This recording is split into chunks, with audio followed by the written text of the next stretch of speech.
ఓం శ్రీ సాయిరామ్. భగవాన్ బాబా వారి దివ్య పాద చరణాలకు అనేక ప్రణతులు సమర్పించుకుంటూ మొదటి భాగంలో భగవాన్ గర్భస్థ శిశువుగా ఉన్నప్పుడు, తరువాత శైశవ దశలోను, చిన్న వయసులోను జరిగినటువంటి అద్భుతమైన కొన్ని సంఘటనలను చెప్పుకున్నాము. ఈరోజు స్వామివారు స్కూల్కి వెళ్ళినటువంటి సంఘటనలు, తర్వాత నేను మీ కుటుంబంలో మనిషిని కాను, నేను జగత్తుకు సంబంధించిన మనిషిని, నేను సాయిబాబాను అని ప్రకటించుకొని ఇంటి నుంచి బయటకు వచ్చేసి జగత్తుకు అంకితమైనటువంటి జగద్గురువుగా తనను తాను ప్రకటించుకున్నటువంటి జగద్గురువుగా జగద్విఖ్యాతి పొందినటువంటి స్వామి వారిని గురించి 4 మాటలు చెప్పుకున్నాం. అన్నగారు అయినటువంటి శేషవరాజు గారు స్కూల్ టీచర్‌గా ఉండేవారు. బుక్కపట్నంలో ప్రైమరీ ఎడ్యుకేషన్ అయిపోయిన తర్వాత కమలాపురంలో ఆయన పనిచేస్తుంటే అన్నగారు అక్కడికి తీసుకెళ్ళారు. అప్పుడు రాజు అని పిలువబడుతున్నటువంటి సత్యనారాయణ రాజు, రాజు అని పిలువబడుతున్నటువంటి ఇతన్ని చదువు కోసం అని చెప్పి కమలాపురం తీసుకెళ్లారు. శేషరాజు గారు కమలాపురం స్కూల్లోనే పనిచేసేవారు. ఈయన్ని అక్కడ అడ్మిట్ చేశారు. ఈయనకి ఫ్రెండ్స్ ఉండేవాడు. ఒక ఇద్దరు ముఖ్యమైన ఫ్రెండ్స్ ఉండేవారు. స్వామి చెప్పారు. రమేష్, సురేష్ ఇద్దరు చాలా ముఖ్యమైన ఫ్రెండ్స్ ఉండేవాడు. ఇద్దరు బెంచ్‌లో చెరువు పక్కన కూర్చునేవారు.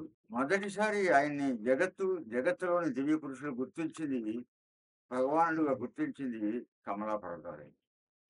కమలాపురంలో ఒక రైల్వే స్టేషన్ ఉండేది. కమలాపురం అంటే కడప దగ్గరలో ఉంటుంది. రైల్వే స్టేషన్ ఉంది. కానీ రైలు మాత్రం ఉదయం ఒకటి, సాయంత్రం ఒకటి వస్తుండేది. సాయంత్రం కాలక్షేపానికని పిల్లలు, పెద్దవాళ్ళు రైల్వే స్టేషన్‌లో పోయి కూర్చుంటుండేవాళ్ళు. అట్లా రాజు, అతని ఇద్దరు మిత్రులు ప్రతిరోజు సాయంత్రం రైల్వే స్టేషన్‌లో పోయి కూర్చొని ఈయన వేదాంత విషయాలు చెప్పేవారు చిన్న వయసులో కూడా. అప్పుడు ఒక ట్రైనొచ్చింది. ట్రైన్ ఆగింది. కిటికీలోంచి లోపల కూర్చున్న వాళ్ళు వీళ్ళ ముగ్గురిని చూస్తున్నారు.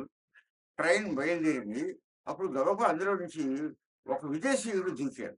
వెళ్ళిపోయే ట్రైన్‌లో నుంచి దూకి గబగబా వీళ్ళ దగ్గరికొచ్చి ఆహ్, రాజు ఎదురుగుండా నించొని సాష్టాంగ నమస్కారం చేసి, వంగి సాష్టాంగ నమస్కారం చేసి, "you are God, you are God" అని తన్మయత్వంతో అక్కడే నించున్నాడు. ట్రైన్ వెళ్ళిపోయి. పక్కనున్న ఇద్దరు పిల్లలకి డౌటొచ్చింది. ఎందుకంటే ఆ రోజులలో సెకండ్ వరల్డ్ వార్ జరుగుతున్నది. బ్రిటిషర్స్ పాలకులు యువకులను తీసుకెళ్ళి మిలిటరీలో చేర్పిస్తారు, బలవంతంగా ఎత్తుకుపోతున్నారు అన్నటువంటి ఒక అప్రమత్తం ఉండేది. ఒకవేళ అట్లా జరగడానికి ఏమైనా వచ్చిందేమని ఒక పిల్లవాడు గబగబా ఇంటికి పరిగెత్తిపోయి వాళ్ళ నాన్నగారికి చెప్పారు. నాన్నగారు ప్రభుత్వ అధికారి. వెంటనే ఆయన జీపులో వచ్చి ఈ ముగ్గురిని జీపులో వేసుకొని వాళ్ళ ఇంటికి తీసుకుపోయారు. ఇతను మాత్రం "you are God, I have seen God, I have seen God" అని తన్మయత్వంతో అతను రష్యన్ ఉన్నాడు. అతని పేరు ఉల్ఫ్ మెసెంజర్ అంటారు. తర్వాత కూడా ఆయన గురించి చాలా విషయాలొచ్చాయి. ఆయన కంటితోనే దైవశక్తిని చూడగలిగేవాడు. దైవత్వాన్ని కనిపెట్టగలిగేవాడు. ఇంకా చాలా విషయాలు చేయగలిగేవాడు ఆధ్యాత్మికకు సంబంధించి. ఆ! ఈ పిల్లవాడిని ఎత్తుకుపోవడానికి వచ్చాడేమో అన్న భ్రమలో ఈ ముగ్గురు పిల్లల్ని జీపులో కూర్చోబెట్టుకొని ఎదిగారు. వాళ్ళ ఇంటికి తీసుకుపోయినాడు. గబగబా లోపల తీసుకుపోయినాడు. గేట్ తలుపులు వేసేసాడు. ఇతను పరిగెత్తాడు. ఉల్ఫ్ మెసెంజర్ జీప్ వెంట పరిగెత్తి వాళ్ళ ఇంటి దాకా పోయాడు. వాళ్ళ ఇంట్లో తీసుకుపోయి తలుపేసుకున్నారు. తలుపు కొడితే గాడ్ ఈజ్ దేర్ అని ఈయన ఎంత మొత్తుకుంటున్నా కూడా వాళ్ళెవరు తలుపు తీయలేదు. తలుపు తీయకపోయి ఎంతసేపు అని చూసాక తలుపు తీయకపోతే అక్కడున్నటువంటి ఒక బొగ్గును తీసుకొని తలుపు మీద ఈ మీ ఇంట్లో ఉన్న బాలుడు, దివ్య బాలుడు, భగవద్ అవతారమూర్తి, అతన్ని సేవిస్తున్నవాడు మీరెంత అదృష్టవంతులు. నేను దురదృష్టవంతుడిని. నేను వెళ్ళిపోతున్నాను. అయినా నాకు దర్శనమైంది అని దానికి పొడి అక్షరాలు రాసి వెళ్ళిపోయాడికాయన. సరే కొంతసేపు అయిన తర్వాత ఆయన వెళ్ళిపోయాడు అనుకున్నాక తలుపులు తీశారు. అక్కడికి ఆ వ్యవహారం అయిపోయింది. 1 సంవత్సరం, 2 సంవత్సరాలు అక్కడ కమలాపురంలో చదువుకున్నారు. అక్కడి నుంచి శేషమరాజు గారికి ఉరవకొండ ట్రాన్స్‌ఫర్ అయింది. బళ్ళారి జిల్లాలో ఉన్నటువంటి ఆనాడు బళ్ళారి జిల్లాలో ఉన్నటువంటి ఉరవకొండకు ట్రాన్స్‌ఫర్ అయింది. ఈయన తీసుకుపోయి ఉరవకొండ హై స్కూల్‌లో పెట్టారు పిల్లవాడిని యథాతథంగానే. అక్కడ కూడా వీడి ఇంట్లో పిల్లవాడిగా ఉంటూనే ఉన్నాడు. మరి ఫ్రెండ్స్ అందరికి కలిసిన వాళ్ళందరికీ కూడా సాయంత్రం అయ్యేటప్పటికి హితబోధలు చేస్తూనే ఉన్నాడు. దైవాన్ని గురించి చెప్తూనే ఉన్నాడు. దైవబాలుడు అప్పుడు ఆయన పేరు పెట్టారు. బాలగురువు అని పేరు పెట్టారు. సాయంత్రం వేళ నలుగురు వచ్చేవాళ్ళు. ఈయన చేత పాటలు పాడించుకునేవాడు. అందరూ కలిసి ఆధ్యాత్మిక విషయాలే ముచ్చరించుకుంటూ ఉండేవాళ్ళు. అంటే సమాజం కొద్దిగా గుర్తించడం మొదలుపెట్టింది. ఆ రోజులలో బళ్ళారి మున్సిపల్ చైర్మన్ రామరాజు గారని ఉండేది. ఆయన ఎక్కడుండేవారు? బళ్ళారిలో ఉండేవారు. ఆయనకి ఒక రాత్రి తెల్లవారుజామున కల వచ్చింది. ఒక పిల్లవాడు చూపించి, "ఈ పిల్లవాడు ఉరవకొండలో ఉంటాడు. పలాని డోర్ నంబర్‌లో ఉంటారు. వాళ్ళ అన్న పేరు శేషమరాజు. పొయ్యి ఆ పిల్లగాడిని మీ ఇంటికి తెచ్చుకొని 2 రోజులు ఉంచుకో" అక్కడ అని. చెప్పింది ఎవరు? ఆ నిక్కరు, షర్ట్ ఏసుకునే పిల్లవాడు. అదే తరుణంలో ఈయనకి మెలికొచ్చింది. ఇదేమిటో చూస్తుంటే భార్య కూడా లేచింది. "ఏమిటి నాకిట్లా కలొచ్చింది" ఆమె కూడా చెప్పింది. ఆమె కూడా సేమ్. ఒక నిక్కరు, షర్ట్ వేసుకున్న పిల్లవాడు కలలో ఇద్దరికీ ఒకే సమయంలో ఫలాని చోట ఉరవకొండలో ఫలాని నంబర్ గల ఇంట్లో ఈ పిల్లవాడు ఉంటాడు. అతను తెచ్చి మీ ఇంట్లో 4 రోజులు ఉంచుకోండి. అతను సామాన్యుడు కాదు. అది కల. ఇద్దరికీ ఒకేసారి కల రావటం వల్ల, ఇంటి నంబరు అన్న పేరుతో సహా చెప్పడం వల్ల, ఆయన బళ్ళారి చైర్మన్ కావటం వల్ల, పలుకుబడి ఉన్నవాడు కావటం వల్ల, నెక్స్ట్ డేనే వాహనం తీసుకొని భార్యాభర్త ఇద్దరు అడ్రస్ కూడా కలవడం చెప్పున్నారు గనక వెళ్ళి అన్న శేషగిరిరావుని కలిశారు. ఇట్లా చెప్పి మేము తీసుకెళ్తాము 4 రోజులు అని అడిగారు. మొదట ఈ బాలుడిని పిల్లవాడిని అడిగారు సత్యాన్ని. "వస్తావా మా ఊరు" అంటే నేనెందుకు రావటం అని ఇట్లా క్యాజువల్‌గా సమాధానాలు చెప్పారు. తన దైవత్వాన్ని ఏమి ప్రకటించలేదక్కడ. ఆయన అన్నగారిని బలవంతం చేశాడు. ఆయన చైర్మను ఈయన టీచర్ కనుక ఎట్టగొట్ట మీ వాడికి చెప్పి తీసుకురావయ్యా నువ్వు కూడా రా. 3, 4 రోజులు మా ఊళ్ళో ఉందిరు గాని చక్కగా హంపి దేవాలయం అవి ఇవి ఉన్నాయి చూస్తాము. ఆయన కల్లో కనపడి చెప్పారు మాకు అని చెప్పి ఆహ్, అన్నగారిని కొద్దిగా ప్రెషరైజ్ చేస్తే తమ్ముడిని ఒత్తిడి చేశారు. ఒత్తిడి చేసి అందరూ కలిసి ఒప్పుకున్నారు. వీళ్ళకి కార్లు అరేంజ్ చేశారు. రామరాజు గారే. ఇంకా ఇటువంటి 3 కుటుంబాలు బయలుదేరాయి. అందరూ కలిసి మర్నాడు బళ్ళారి వెళ్ళారు. ఆ తర్వాత నెక్స్ట్ డే హంపి విరూపాక్ష స్వామి దేవాలయ దర్శనానికి ప్రోగ్రామ్ పెట్టారు. ఇది వాళ్ళు దేవుడు చూసినట్టుగానే చూస్తున్నారు. ఆరాధనలు చేస్తున్నారు. నివేదనలు పెడుతున్నారు. వీళ్ళిద్దరికీ తెలుసు దైవవాలుడని. అన్నగారికి నమ్మకం లేదు. శేషప్రసాద్ గారికి నమ్మకం లేదు. చైర్మన్ పిలిచాడు కనుక శేషప్రసాద్ గారు వచ్చారు అంతవరకు. నెక్స్ట్ డే రామరాజు గారు ఊరికే ఇంట్లో ఉండి ఏం చేస్తాము, హంపి వెళ్దాము. దేవాలయం చాలా బాగుంటుంది. విరూపాక్ష స్వామి ఈ జిల్లాలో చాలా ప్రసిద్ధి అని నెక్స్ట్ డే దేవాలయం ప్రోగ్రాం పెట్టారు. "మీ తమ్ముడికి నువ్వే చెప్పు బాబు ఆయన వింటలేదన్నారు." ఈయన అన్నయ్య శేషరాజు గారితో చెప్పించారు. అందరూ కలిసి హంపి వెళ్ళారు. నెక్స్ట్ డే హంపి దేవాలయం దగ్గరికి వెళ్ళారు. దేవాలయం దగ్గరికి వెళ్ళి ఏదో కాస్త కూస్త చిన్న చిన్న సామాన్యం చదివి ఉండుండవు ఒక పక్కన పెట్టారు. దేవాలయంలోకి పోవటానికి అందరూ సమాయత్తమైనారు. అప్పుడు రాజు అన్నగారితో ఏమన్నాడంటే, "నేను రాను. నాకు కడుపులో బాగాలేదు. మీరు వెళ్ళిరండి నేను ఇక్కడ కూర్చుంటాను" అన్నాడు. ఆయనకి నమ్మబుద్ధి కాలే. అయినా బాబు నువ్వు నిన్ను పిలిచారు కదా పెద్దవాడు రామరాజు గారు. "నువ్వు రాకుంటే ఏం బాగుంటుందని." "అన్న నాకు బాగాలేదు. కడుపులో బాగాలేదు. అంతకంటే ఏం లేదు. లోపలికొస్తే ఎప్పుడు బయటికి రావో తెలీదు. అందుకని నేను ఇక్కడే కూర్చుంటాను" అని అని ఒప్పించారు. తప్పలేదు. సరే నువ్వు ఇక్కడుండు సామాను చూస్తూ ఉండు అని రామరాజు గారి కుటుంబం, శేషరాజు గారి కుటుంబం, మిగిలిన వచ్చిన వాళ్ళందరూ లోపలికి విరూపాక్ష స్వామి దర్శనానికి లోపలికి గర్భగుడిలోకి వెళ్ళారు. హారతి ఇచ్చే టైం వచ్చింది. పూజ అయిపోయింది. హారతి ఇస్తున్నాడు. హారతి ఇస్తుంటే ఏం జరిగిందంటే, ఆ విరూపాక్షుని మూల విరాట్ ఉండే చోట శేషరాజు గారికి సత్యం కనిపించారు. సత్యం నిల్చోన్నాడు. ఇప్పటిదాకా చూసిన విరూపాక్ష విగ్రహం లేదు. సత్యం నిల్చోనున్నాడు. సత్యానికి హారతిస్తున్నాడు పూజారి గారు. పూజారి గారు గమనించలేదు. ఆయనకి విరూపాక్షుడు కనిపిస్తున్నాడు. శేషరాజు గారికి మాత్రమే సత్యం కనిపించాడు. ఈయన ఉలిక్కిపడ్డారు. సత్యం బయటున్నాడు కదా! లోపలికి ఎట్టొచ్చాడు? ఏమో రకరకాల వేషాలు వేస్తున్నాడు. ఒకవేళ మనకు తెలియకుండా పరిగెత్తుకెళ్ళి లోపల ఆయన విగ్రహానికి నిల్చున్నాడేమో, మనం మోసం చేస్తున్నాడేమో అని గబగబా బయటకి పరిగెత్తుకొచ్చాడు. వస్తే ఆ చెట్టు కింద కూర్చొని ఆయన క్యాజువల్‌గా అటు ఇటు చూస్తున్నాడు. అదే సత్యం ఇక్కడే ఉన్నాడు కదా! లోపల ఎట్లా ఉన్నాడు? అని ఈయన ఒక ప్లాన్ వేసుకొని గబగబా లోపలికి పోయి భార్యని పిలిచి, "నువ్వు సత్యం ఉన్నాడో లేదో బయట చూస్తూ ఉండు. నేను ఇక్కడ ఉంటా. తర్వాత విషయాలు చెప్తా" అన్నాడు. భార్యను బయట నిల్చోబెట్టాడు. ఈయన లోపలికి పోయినాడు. హారతి కంటిన్యూ అయితేనే ఉంది. సత్యమే విరూపాక్ష స్వామి దేవాలయం రూపంలో ఉన్నాడు. హారతి అయిపోయింది. బయటకొస్తే భార్య ఉంది. సత్యం ఏమన్నా లోపలికొచ్చాడు. లేదు లేదు ఇక్కడే కూర్చొని ఉన్నాడు అప్పటి నుంచి అని భార్య చెప్పింది. అప్పుడు ఆయనకి మొదటిసారి షాక్ తగిలింది. అంటే సత్యము బయట ఉన్నాడు, లోపల ఉన్నాడు. ఒక భగవంతుడు మాత్రమే ఒకే చోట 2 చోట్ల ఉండగలడు. సో సంథింగ్ ఉన్నది వాడి రూపంలో అని శేషరాజు గారికి మొదట్లో ఒక అభిప్రాయం కలిగింది గానీ, ఆయన మనసు అంగీకరించలేదు. ఆ రోజు ఆయన కోపంగానే ఉన్నాడు. "నువ్వు నాటకాలు ఆడుతున్నావు" అట్లా ఏదో చిన్నగా కసురుకుంటూ మామూలుగానే ఉన్నాడు. చైర్మన్ రామరాజు గారు ఈ పిల్లవాడు ఉన్నటువంటి భక్తి విశ్వాసాలతోని, దైవభావుడైన ప్రేమతోని బట్టలు కుట్టిద్దామని ఆలోచన చేసి ఇతన్ని అడిగితే, "వద్దు, వద్దంటే వద్దన్నాడు." శేషమే కాదు చెప్పేయడం లేదు. "నేను బట్టలు నాకేం వద్దు." అప్పుడు శేషగిరిరాజు, రామరాజు గారికి ఒక చిన్న ఆలోచన ఏం చేశారంటే, బట్టలంటే వాడు ఎలాగో తీసుకోడు, కుట్టించుకోడు. ఆ రోజుల్లో పిల్లలు ఫ్యాషన్‌గా బంగారంతో చేసిన పిన్నులు, కాలర్ పిన్నుని ఇక్కడ పెట్టుకునేవారు షోగా. ఇప్పుడు బ్రాస్లెట్స్ వేసుకుంటున్నట్టుగా కాస్త ఉన్నవాళ్ళు బంగారపు పిన్ పెట్టుకునేవాళ్ళు. దాన్ని కాలర్ పిన్ అనేవారు.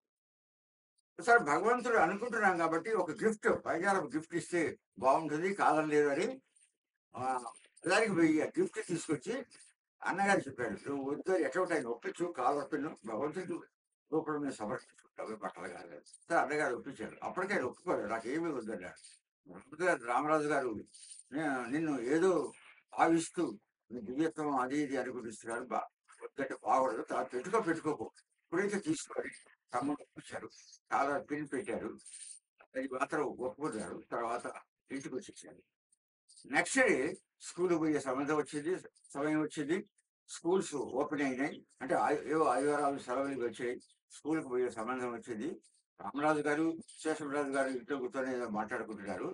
ఈయన బయలుదేరారు. ఈ స్కూల్‌కి కొంత దూరం పోయిన తర్వాత ఒక నలుగురు అంటే కొద్దిగా రద్దీగా ఉండి ఒక ప్రాంతానికి పోయిన తర్వాత అక్కడ వెనక చేతులు పెట్టుకొని ఏదో వస్తువు పోయినట్టు వెతకటం మొదలుపెట్టాడు రాజు. ఆ చుట్టుపక్కలంతా వెతుకుతున్నాడు. రాజు అంటే అప్పటికే అందరికీ తెలుసు కాబట్టి ఆ ఎవరు వచ్చి పిల్లలని టీచర్స్ వచ్చారు.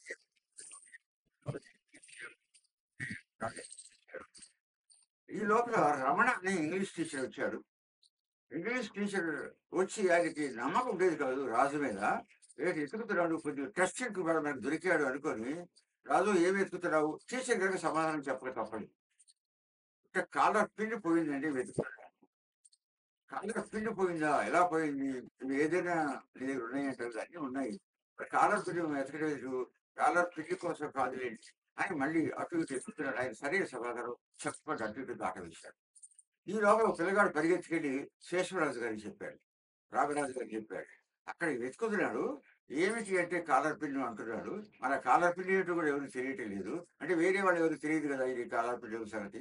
అప్పుడు ఏదో విశేషం జరగబోతున్నది అని చెప్పి రామరాజు గారు, శేషరాజు గారు అందరూ కలిసి వచ్చారక్కడ. వచ్చి అన్నగారు అడిగితే సీరియస్ తీసుకోండి. రామరాజు గారు అడిగారు. "రాజు ఏం వెతుకుతున్నావు?" "నిన్న మీరిచ్చిన కాలర్ పిన్ జారిపోయింది. దానికోసం నువ్వు వెతకడం ఎందుకు? 10 కాలర్ పిన్నులు చేయిస్తాను నీకు కావాలంటే. అది వెతకబోకు. నువ్వు కాలర్ పిన్ వెతకటం ఎందుకు" అన్నారు. "మీరు 10 చేయించండి కాదు. 10 కాదు 100 పిన్నులైనా నా చేతిలోకొస్తాయి. పిన్నుల కోసం కాదు. దేవుడి కోసం మరి ఆయన రామరాజు గారే అన్నాడు. కాలర్ పిన్ గొప్పది దేనికోసం వెతుకుతున్నావు? ఆయన నోట్లోంచి ఎందుకొచ్చి చెప్పడం. మరి దేవుడి కోసం వెతుకుతున్నావా అంటాడు. ఎప్పుడు దేవుడు దేవుడు అంటుంటాడు కదా! అన్ని చోట్ల దేవుడు ఉన్నాడని చిన్ననాటి నుంచి చెప్తుండేవాడు. కాలర్ పిన్ కోసం కాదన్నావు. అన్నీ నీ చేతిలోనే ఉన్నాయన్నావు. మరి దేవుడి కోసం వెతుకుతున్నావా? దేవుడి కోసం వెతకవలసిన అవసరం ఏముంది? అంతటా దేవుడున్నాడు కదా! అన్నాడు. మరి అంతటా దేవుడున్నాడన్నావు. కాలర్ పిన్నులన్నీ నీ చేతిలో ఉన్నాయి. ఏ వస్తువు నీ చేతిలో ఉంది. పిన్నులు కావాలంటే అన్ని పిన్నులు వస్తాయంటున్నావు. మరి నువ్వు దేనికి వెతుకుతున్నావు? నువ్వు దేవుడికే కొత్తవే అయినట్లయితే మాకు దేవుడి గురించి ఏమన్నా సూచనలు గాని, దాఖలాలు గాని చూపిస్తావా? అన్నాడు రాజు. అప్పుడు ఈయన కొద్దిగా స తల పైకెత్తి ఓహో! సమయం వచ్చిందని రామరాజుని రా అని పిలిచాడు. ఇక ఆ క్షణం నుంచి ఎవరిని ఆయన బహువచనంతో పిలవలేదు. మీరు అని గాని, అండి అనటం గాని, నమస్కారం పెట్టడం గాని చేయలేదు ఆ రోజు నుంచి. రామరాజుని పిలిచాడు. రామరాజు దగ్గరికొచ్చాడు. దగ్గరికొస్తే రామరాజు గారికి ఒక 4 అడుగుల దూరంలో నిల్చున్నాడు. రామరాజు గారికి సత్యం ఇదివరకు ఒక రింగ్ క్రియేట్ చేసి ఆయన వేలికి పెట్టాడు. రామరాజు గారికి వేలికి సత్యం ఇచ్చిన రింగ్ ఉన్నది. సత్యం చేయి చాపగానే ఆయన చేతిలో వచ్చిన ఉంగరం సత్యం చేతిలోకి వచ్చేసింది. అప్పుడు రామరాజు గారు ఏంటి ఉంగరం నా చేతి నీ చేతిలోకి ఎట్లా వచ్చింది అన్నాడు. ఏ ఏదైనా నీ చేతిలోకి వస్తుంది అన్నాడు. అలాగా అన్నాడు రామరాజు. మళ్ళీ రామరాజు చేతిలో పెన్ను ఉంది. కలం జేబులో ఉంది. మళ్ళీ ఇట్లా ఈయన చేయి చాపగానే రామరాజు జేబులో ఉన్న కలం మళ్ళీ ఈయన చేతిలోకి వచ్చింది. కలం కూడా వచ్చింది. అదేంటి నా జేబులో ఉన్న కలం వచ్చింది, నా జేబులో ఉన్న రింగ్ వచ్చింది, నీ చేతిలోకి ఎలా ఇది జరుగుతున్నది అని రాజుని అడిగి, మాకు ఇంకొంచెం వివరణ ఇవ్వు దైవత్వం గురించి. మేము నిజంగా దేవుడి గురించి తెలుసుకోవాలని నిన్ను అడుగుతున్నాము అని ఆయన అన్నాడు. అప్పుడు రామరాజు గారికి అందరూ వింటుండగా సత్యం బోధ మొదలుపెట్టాడు. ప్రథమ బోధ అక్కడ దైవత్వాన్ని గురించి ప్రథమ బోధ మొదలయ్యాడు. రామరాజు, ఉంగరం నీది అన్నావు, నీ ఉంగరం నా దగ్గరికి వచ్చింది, బాగుంది. నా కలం కూడా నీ దగ్గరికి వచ్చింది అంటున్నావు. అంటే నీ కలము, నీ ఉంగరము, నీ షర్టు, నీ ప్యాంటు అంటున్నావు కదా. అవును అన్నాడు. మరి నీ ఉంగరము, నీ కలము, నీ షర్టు, నీ ప్యాంటు అయితే ఆ నా అంటున్నా ఎవరు? నా కలము అన్నావు అంటే కలం వేరు, నువ్వు వేరు. నా ఉంగరం అన్నావు, ఉంగరం వేరు, నీ వేరు. అవి వేరు అంటున్నావు, నావి అంటున్నావు. నేను అనేది ఎవరు? ఈయన తెల్లబెరిగాడు. ఏమి చెప్పడానికి అర్థం కాలేదు. అదే నేను చెప్పదలుచుకున్నది. ఈ భౌతికంగా కనిపించే జగత్తులో కనిపించే వస్తువులు ఎవరు? మనం కాదు. ఆ నేను అనేది భగవంతుడు. ఆ నేను అనేది భగవతత్వం ప్రతి వ్యక్తిలో ఉంటుంది. చైతన్య రూపంలో ఉంటుంది. ఆ చైతన్య రూపంలో వ్యక్తి రూపంలో ఉన్నటువంటి శక్తే, మహాశక్తే, జగత్తంతా వ్యాపించినటువంటి ఆ దివ్య విశ్వ చైతన్య శక్తే భగవంతుడు. ఆ జగత్తంతా వ్యాపించినటువంటి ఆ చైతన్య శక్తి ప్రతి మనిషిలో, ఆ మనిషిలో ఉన్న చైతన్యమే మాట్లాడిస్తుంది. ఆ చైతన్యమే నాది అని భావన కలగజేస్తుంది. ఆ చైతన్యం నీలో ఉండబట్టే నా పెన్ను, నా రింగు, నా బట్టలు అంటున్నావు. ఆ చైతన్యం శేషవరాజులు ఉండబట్టే నేను, నా తమ్ముడు ఆయన అంటున్నాడు, నా ఇల్లు అంటున్నాడు. ఆ నా అనే భావన కల్పించేది ఆ చైతన్యం భగవంతుడు. ఆ చైతన్యమే భగవంతుడు. ఆ చైతన్యము అన్ని జీవుల్లోనూ ఉంటుంది. జగత్తంతా వ్యాపించి ఉంటుంది, అన్ని చోట్ల ఉంటుంది. ఆ చైతన్యానికి, ఆ చైతన్యం మీలో సూక్ష్మ రూపంలో ఉంటే నా దగ్గర అది కావలసినంత వరకు అది బ్రహ్మాండమైన స్థాయిలో ఉంది. కనుక మీ దగ్గర విడివిడిగా ఏ చైతన్యం ఏదైతే నాది నాది అంటాయో, ఈ చైతన్యం అంతటా ఉన్న చైతన్యమే ఇక్కడ ఉన్నది కాబట్టి ఈ చైతన్యంలోకి ఏదైనా రమ్మంటే వస్తుంది. నీ పెన్ను నీ చేతులకు ఎట్టొస్తుందో ఆ చేతులకు అట్ట వస్తుంది. ఆ పెన్ను నీది కంటే ఎప్పుడైనా తీసి నాది అంటున్నావు. ఏది రప్పించింది పెన్నును బయటికి? నీలో ఉన్న చైతన్యం. నీలో కాస్త చైతన్యం ఉంది, నాలో విశ్వం అంతా వ్యాపించిన చైతన్యం నాలో ఉంది. కనుక నేను చేయి దాటి వస్తువు పేరు చెప్తే ఏ వస్తువు అయినా వచ్చి నా చేతిలోకి వచ్చేస్తుంది. ఎవరు తెప్పించింది? ఈ దివ్య చైతన్యం. నాలో ఉన్నది దివ్య చైతన్యం, జగత్తు వ్యాపించిన చైతన్యం, ప్రపంచం అంతా ఉన్న చైతన్యం, విశ్వ చైతన్యం, నీలో ఉన్న చైతన్యం, ఆయనలో ఉన్న చైతన్యం, ఆయన ఉన్న ఈ చైతన్యాల సమూహమే నాలో ఉంది. అందుకని నేను సాధారణ వారిని కాదు అని చెప్తూ వస్తున్నాను. ఎవరు నమ్మటం లేదు. ఇప్పుడైనా నమ్మండి. మీరు భగవంతుడు ఎట్లా ఎవరు అని చూపించారు. ఇది భగవతత్వం అండి. భగవతత్వం అంటే రూపం కాదు, రాముడు కాదు, కృష్ణుడు రూపంలో కాదు. వాడు భగవంతుడు కాదని అంటలేదు. భగవంతుడు ఆయా రూపాలు ఉన్నాడు అని మనం చెప్పుకోవాలి. భగవంతుడు అంటే చైతన్యం. ఈ చైతన్యం ప్రపంచం అంతా వ్యాపింది, అందరిలో కొద్ది కొద్దిగా ఉంది. ఆ చైతన్యమే ఆ నేను అనే భావాన్ని కలగజేస్తుంది. ఇది భగవంతుని గురించి సత్యము. ఈనాటికి జ్ఞాపకం ఉంచుకోండి అని అతను వెళ్ళిపోయాడు. అంతా డిస్పర్స్ అయిపోయినారు, ఇటువంటి వెళ్ళిపోయారు. ఈయన స్కూల్కి పోతే ముందు బయలుదేరాడు కదా. వీళ్ళు రామరాజు వీళ్ళు ఇక బయటే ఉన్నారు. ఈయన గబగబా ఇంటికి వెళ్ళి ఆ తలుపు దగ్గరికి పోయి వదిలేని అమ్మని పిలిచేవాడు మరి, అమ్మ అని పిలిచేవాడు. అప్పుడు ఏం పిలిచాడు? ఏదో పిలిచాడు. వదిలి గారు వచ్చింది. ఈ సంచి లోపలికి విసిరేసి, నేను మీ వాడిని కాదు, నేను సాయిబాబాను, నన్ను భక్తులు పిలుస్తున్నారు, నా భక్తులని సేవించుకోవడానికి నేను బయటకు వెళ్ళిపోతున్నాను, ఈ కుటుంబానికి నాకు సంబంధం లేదు, మీకు నాకు సంబంధం లేదు, నేను సాయిబాబాను అని 1-2 సార్లు వదిలి గారికి చెప్పాడు. ఆమె వదిలి గారి తర్వాత చెప్పింది. ఆ మాటలు చెప్తున్నప్పుడు సత్యం తల చుట్టూ ఒక దివ్య చైతన్యము తిరుగుతూ ఉంది. మన బాడీ మన పిల్లగాడే, కానీ చైతన్యం తిరుగుతుంది. అది ఎప్పుడు చూడలేదు నేను. అక్కడేదో చూశాను. ఆల్మోస్ట్ నాకు 3 సంవత్సరాలు అయింది. ఇప్పుడు ఆ దివ్య శక్తిని చూడలేదు కానీ ఆమె కూడా మా ఇంట్లో ఒప్పుకుంది. ఆ పుస్తకాలు లోపల పడేశారు. వెళ్తూ వెళ్తూ ఒక చిన్న పద్యం చెప్పిపోయారు. అదే ఈనాటికి భక్తుల నోట ఈనాటి ప్రతి మొదటిసారి జగత్తుకి అధికారికంగా చెప్పబడినటువంటి పద్యం. ఒక చిన్న ఆ పద్యం ఏంటంటే, నేను సాయి తెలియము నిక్కముగను, నేను సాయిని తెలియము నిక్కముగను, భాష మీతోటి బాహ్య సంబంధమింకా, భాష మీతోటి బాహ్య సంబంధమింకా, కాదు నన్బట్ట ఎంతటి గణనకై, కాదు నన్బట్ట ఎంతటి గణనకైనా, అది ఆయన చెప్పినటువంటి చిన్న పద్యం. ఆ పద్యం చెప్తే ఆయన అన్నది తర్వాత డిపెండెన్స్ చేసి అన్ని పుస్తకాలు ఉంటుంది. "నీకు సాయిని తెలియము నిక్కముగను, భాష మీతోడి బాహ్య సంబంధమింకా, ఎంతటి గణనకైనా, నన్బట్ట ఎంతటి గణనకైనా" అని చెప్పినటువంటి ఆశు ఆ రోజు చెప్పాడు. పుస్తకాలు ఇంట్లో విసిరేసి బయటకు వెళ్ళిపోయాడు. బయటికి వెళ్ళిపోయి సీదా ఎక్కడికి వెళ్ళాడు, ఆ ఊర్లో ఆంజనేయులు అనేటువంటి ఒక ఎక్సైజ్ ఇన్స్పెక్టర్ ఉంటే ఆ ఇంటికి పోతూ వస్తూ ఉండేవాడు. ఆ పిల్లలతో స్నేహం ఉండేవాడు. ఈ ఇంటి దగ్గర నుంచి స్ట్రైట్ గా ఎక్సైజ్ ఆంజనేయులు గారి ఇంటికి వెళ్ళి, ఆయన ఇంట్లో కూడా పోలేదు. పెద్ద ఆవరణ ఉండేది, చెట్లు చేమల ఉండేవి. ఒక చివర అక్కడ కళ్ళు రప్పులు అవి ఇవి ఉండేది. స్ట్రైట్ గా ఆంజనేయులు గారి ఇంట్లో కూడా పోకుండా వెళ్ళి ఆ రాళ్ళప్పుడు ఒక పెద్ద గుండు, పెద్ద రాయి ఉండిపోయి దాని మీద కూర్చున్నారు. కూర్చున్నప్పటికీ ఇది చూశారు. అందరూ ఒకళ్ళ ఒకళ్ళు వచ్చారు. సాయంకాలం కావచ్చింది. అందరూ చేరారు. చుట్టూ చేరారు అందరూ. ఈయన అక్కడ కూర్చొని ఉన్నాడు. ఈయన అందరూ చేరిన తర్వాత ఎవరు మీరు అని ఎవరు అడిగారు. నేను సాయిబాబాను, సాయిబాబాను సంబంధం లేదు. అందులో ఒక టీచర్లు కూడా వచ్చారు.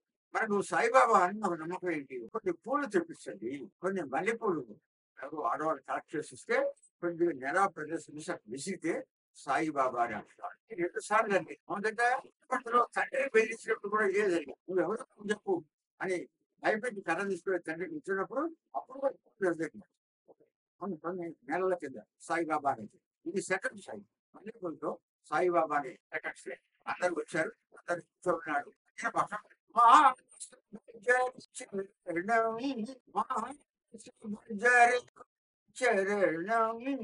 ఈ భజన పాటలో ఇప్పటికీ ఈ పాట పాడుకుంటూ ఉంటారు. ఇది మొదటిసారి ఈ భజన పాట స్వామి నోటి నుంచి వచ్చింది. వచ్చినటువంటి మొదటిది మానస భజనే గురు చరణం. అంటే సందేహం అయిపోయింది. మీ మనసులో ఎవరు పెడతారు? గురువు యొక్క చరణాలు పెద్ద. గురువు అంటే ఇక్కడ భగవంతుడు. మానస భజనే గురు చరణం అని ఈయన పాట మొదలు పెట్టారు. అందరూ దానికి కోరస్ ఇచ్చారు. ఆ రోజు అది కొన్ని కొంతసేపు మాట్లాడుతుంది. ఈ లోపల ఫోటోగ్రాఫర్లు వచ్చారు. మేము ఫోటోలు తీసుకున్నామంటే తీసుకోమన్నాడు. కానీ ఫోటోగ్రాఫర్ అతను దూరంలో నిల్చొని ఉన్నాడు. ఈయనేమో ఆ గుడ్డు మీద కూర్చొని. ఇద్దరి మధ్యలో ఒక చిన్న గుడ్డు రాయి. అందరూ కలిసి రాయిని తొలగిద్దాం ప్రయత్నిస్తుంటే రాదు, వద్దు వద్దు ఉండని రాయి ఉంది. ఆ రాయితో సహా సాయిని ఫోటోగ్రాఫర్ ఇది డెవలప్ చేసి చూసిన తర్వాత చూస్తే ఇక్కడ సాయి ఉన్నాడు. సత్యం లాగానే సాయి ఉన్నాడు ఇక్కడ. ఆ చిన్న గుడ్డు షిరిడి సాయిబాబా ఆకారంలో ఫోటోగ్రాఫ్ వచ్చు. ఈ ఫోటో ఇప్పటి వరకు చాలా మంది దగ్గర ఉన్నది. ఇక్కడ సత్యసాయిబాబా బాలుడుగా కూర్చున్నారు. అక్కడ షిరిడి సాయిబాబా ఎక్కడైతే రాయి ఉన్నదో, చిన్న రాయి ఉన్నదో అక్కడ షిరిడి సాయిబాబా ఉన్నారు. ఈ రెండు కూడా ఆ ఫోటోగ్రఫీలో క్లిక్. సత్యసాయిబాబా వారు తాను భగవంతుడని ప్రకటించుకోవటము, సాయిబాబాను చెప్పడము, మీకు నాకు సంబంధం లేదని చెప్పడము, ఈనాటి నుంచి నేను జగత్తు సంబంధించిన వాడిని చెప్పడము, అలాగే ప్రవర్తించడము, అలాగే మాట్లాడటము ఆ రోజున జరిగింది.